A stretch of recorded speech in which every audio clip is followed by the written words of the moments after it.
these classes are important because it reminds our community and our patients that this is how we are meant to eat, this is how we used to eat.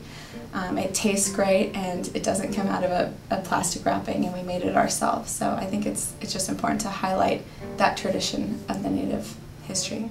In the beginning it was kind of rough. We only had about 2 patients on the first one. The next one we had about 4. So it's sort of built on itself, and now that we have it every week, we have at least 20 people come to every class.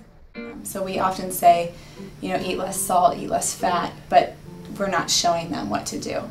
That's when we started trying to find ways to offer that. We try and fit this method called the plate method, where half of the meal is vegetables, a quarter of the meal is a starch like brown rice or quinoa or whole wheat flour, something like that, and then a quarter of the plate is a healthy protein, so beans or nuts or fish or lean meat.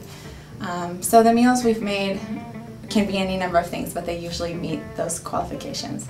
It's stuff that we all need to know, we all need brush up on it, and it's all healthy, important information for our families too. This would make a meal for probably 2 people. This probably costs 15 cents.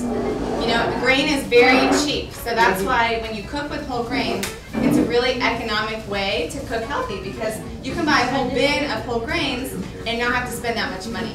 Squash is really good for you. This is a non-starchy squash. There's lots of different types of squash. This is a yellow zucchini squash.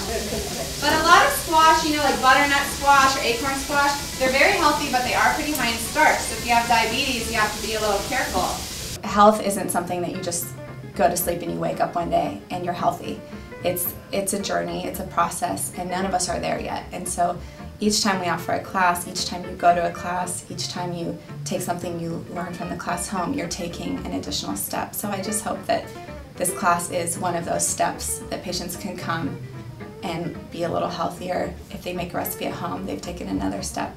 If they then tell their friend about it, they take another step. So, you know, we're just part of the process, and I really hope that this class continues to be successful so that people can come and take another step towards being healthy.